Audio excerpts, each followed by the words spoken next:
Nick Diaz, the Stockton OG, got robbed of his mixed martial arts career in the middle of his prime, and I will give you all the details, more details than you have ever heard in any other video. Hello and welcome to Bloodsport MMA. Yo, assalamu alaikum, my niggas, what's good? Bouts. Nick Diaz, a guy that's seen by many fans as the OG of MMA, a guy that always comes forward, is in your face, takes your hits like it's nothing and hits you until you can't take it anymore.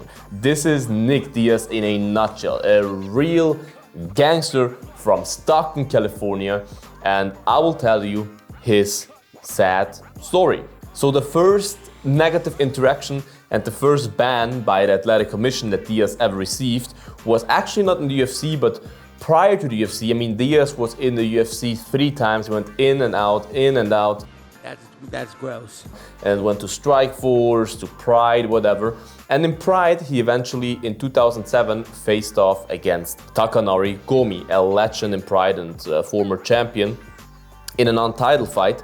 And he won that fight by second round submission due to a go-go plata, which was beautiful. But before the fight, the NSAC, the Nevada State Athletic Commission, took a drug test of the fighters. And in April of 2007 then, the commission came out and said, hey, unfortunate news, Nick Diaz tested positive for marijuana.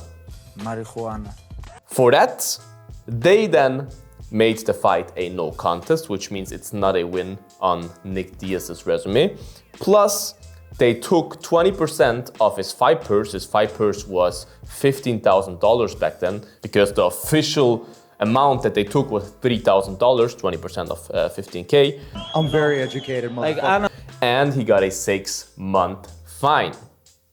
Okay, I mean, back then marijuana was still seen as something very bad and they thought he used it as a performance-enhancing drug and whatever. Okay, 6 months and 20% of his purse. Okay.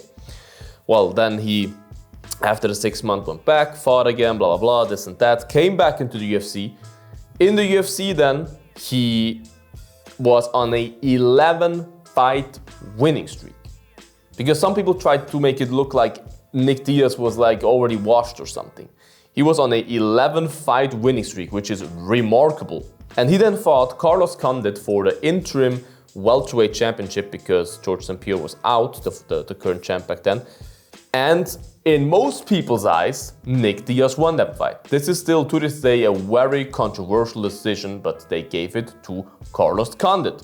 This is #1 bullshit. Which for me takes away the losing streak of Nick a little bit, because that was like the 12th win somehow. But anyways, he loses to Condit, okay, but the UFC saw that and they were like, hey, he still needs to fight for the title next. So he then fought GSP next, George St. Pierre, for the real title, and lost a unanimous decision. This time, though, a very clear unanimous decision, right?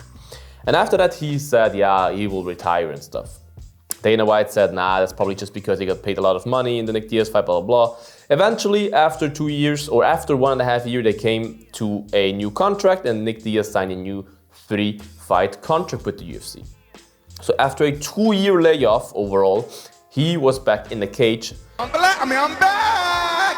He fought in the welterweight division, which is 170 pounds. He then fought at 185 pounds, which is middleweight, against the legend Anderson Silva, who also came off a 2-year layoff because he broke his leg famously against Chris Weidman.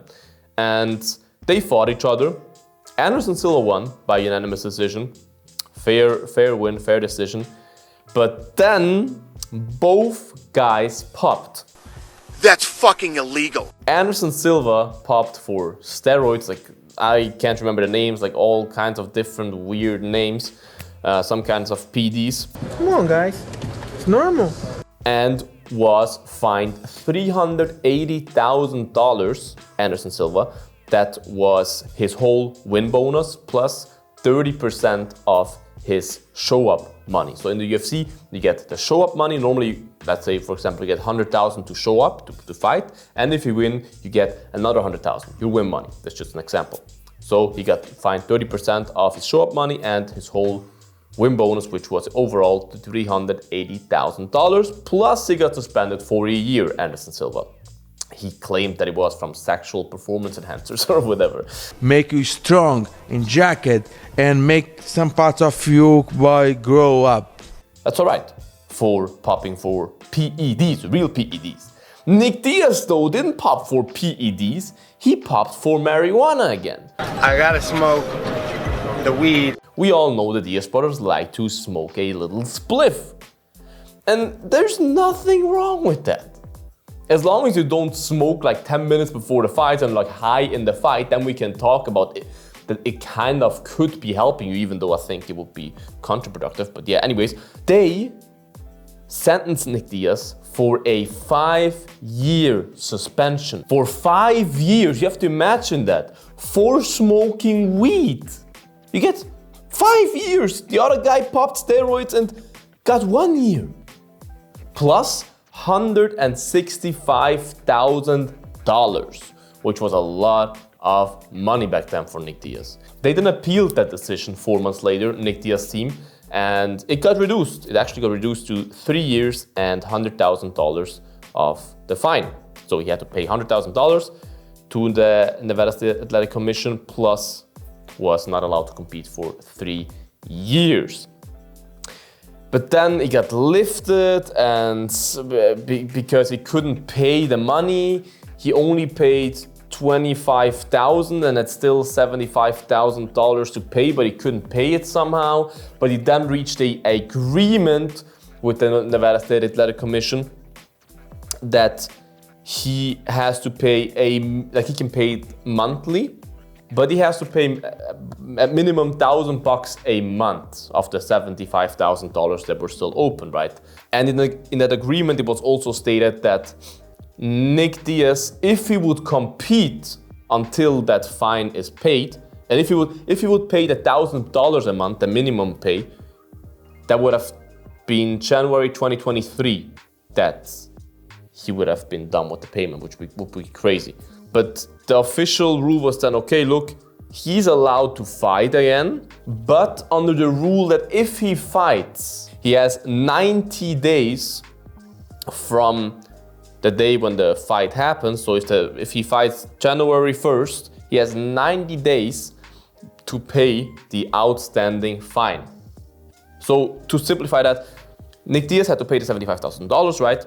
And he was allowed to compete, but if he competes, he has to pay the whole amount of $75,000 or the whole rest of the amount that was still open until 90 days after the fight took place. That was just a thing in the agreement. But all right, at least some kind of an agreement, right?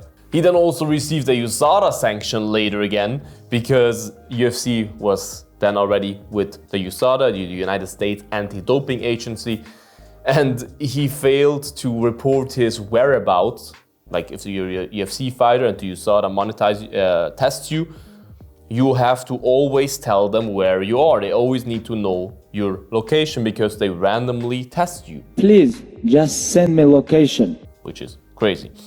But he failed to report his whereabouts 3 times and then got sanctioned a 1-year ban from competing again because of that, and he accepted that. So from April 2018, he was officially allowed to compete again.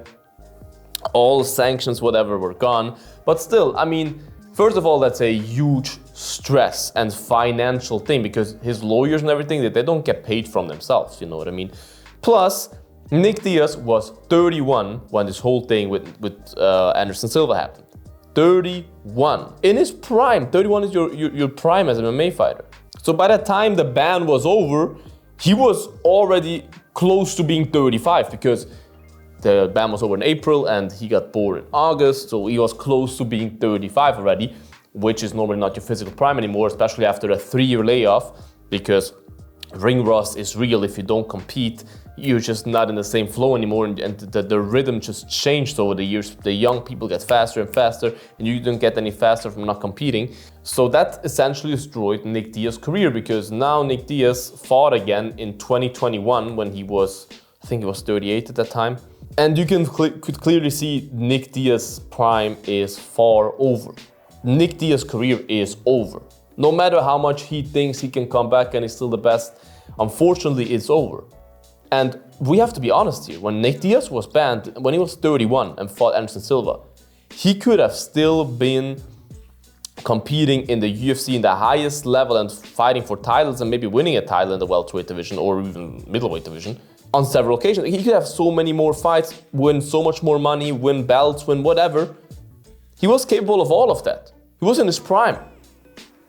And they took that from him, and with they, I don't even mean the UFC, was the Athletic Commission, not the UFC per se that did this.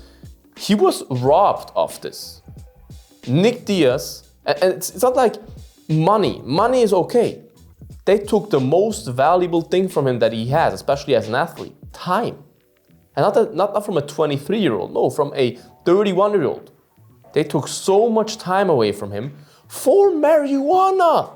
For smoking weed. He did not ingest steroids like all the other fighters. He smoked marijuana. You can like marijuana or not, but it's definitely not a performance-enhancing drug, especially not if you don't smoke it on fight day. And luckily the UFC changed their rules to marijuana, and now fighters are allowed to smoke marijuana as long as they don't smoke it on fight day. That's the only thing you're not allowed to do. Thank you so much, Dana. They can smoke it whenever they want.